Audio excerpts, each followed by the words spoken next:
Hey guys, today we're going to be drawing a ninja. Sorry.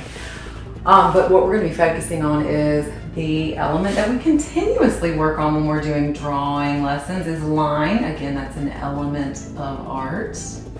And then we're also going to be incorporating a principle of design, which is when we take elements of art, line, shape, color, texture, value, space, and put them together with our artwork and create what we're going to be using today, which is called movement. And that is a principle. Now with this, sorry. Okay, and so here we're taking line and adding movement to the nunchucks. And then we're also taking the position of his legs to make it look like he's jumping. So here is how we're gonna make our ninja. Start out with a upside down curve, like a sad mount. And then we're gonna draw a horizontal line, wavy line, horizontal line. And you can add in a few lines of texture for the fabric, like it's wrinkled a little bit. Then we're gonna do a circle where he has tied this into a knot. And those extra pieces of fabric, and they're gonna be angled up, so like he's jumping in the air and they're lifted into the air. Again, showing movement. Wiggly line up. And this is similar if you did the hummingbird lesson.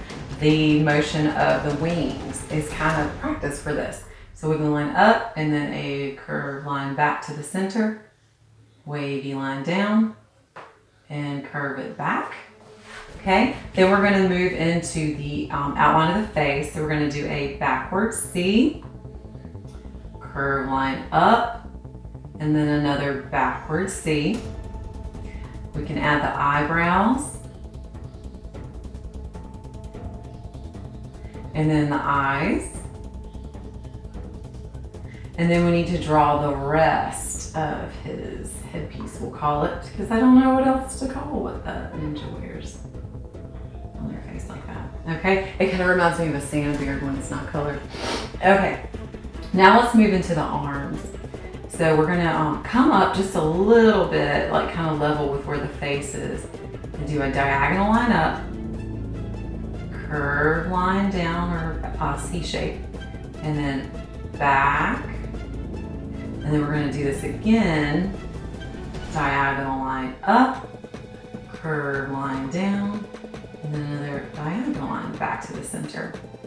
So we're going to go ahead and add the part of the hands, and you'll see this if you use the handout that I'm attaching to the video, that the hands look like Lego hands at first. So it's just two diagonal lines, small ones for the wrists, and you're actually going to draw a rectangle with curved edges instead of the usual pointed ones.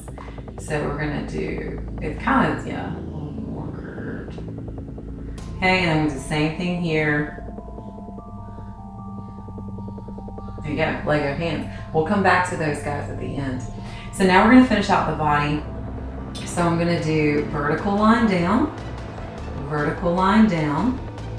and then we're going to do horizontal line, little wavy, horizontal line, some texture lines for the fabric,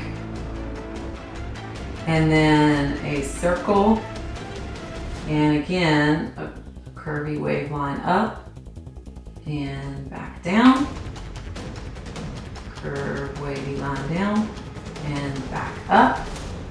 Okay, and then we're going to do diagonal, and then a curved line for the bottom of his shirt coming out below the sash.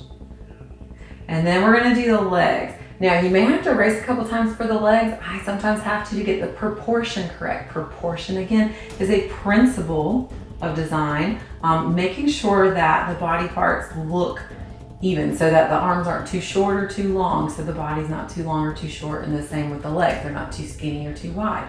It takes a lot of stopping and starting to kind of figure that out. I myself still do that. So I'm going to start with a U shape, okay, for this portion of the leg. And then I'm going to do diagonal line, and then a curve going back. And then I want to erase just a little bit of that bottom part of the U, so that now it looks like it's all part of the leg. All right, and then I'm gonna draw in diagonal line, and then kind of like diagonal U shape for the foot. All right, then we're gonna do the other leg, diagonal, and then a diagonal going the other direction.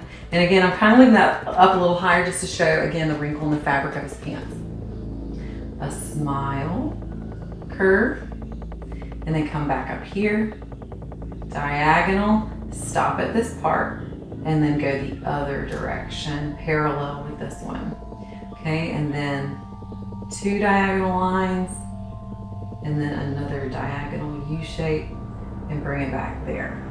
Okay, if you want to show some motion lines, just jumping up, flipping his nunchucks. Okay, so here we go, let's come back to the hands. This is a nice trick for when you're drawing hands. No, it doesn't look as realistic as human hands, but it doesn't look as bare as Lego hands. So we first want to draw the handle of the nunchuck.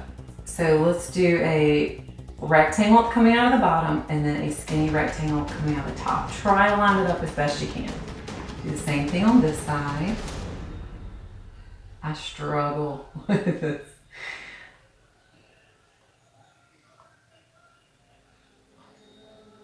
Okay, now what we want to do is get the fingers. So the best way is kind of come in the middle of that top portion and do a U shape and bring it back up to that corner. And then I want to do U shape, little U shapes going down, and then bring them back up to the sides of that rectangle. Let's do it again on this side.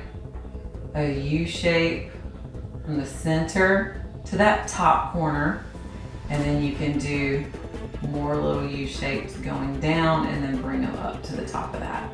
So it looks like he is holding it. Okay, then we'll have the parts coming off.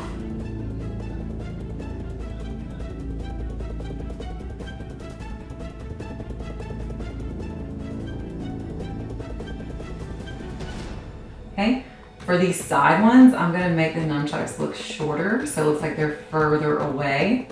And then I'm gonna make them get bigger as they come up, they come forward, because those, if you remember when we've talked about space, foreground, middle ground, background, things are smaller when they're farther away, medium in the middle ground, and then larger in the foreground. And then we'll draw our movement lines, just little curved lines in between the nunchucks, and same over here.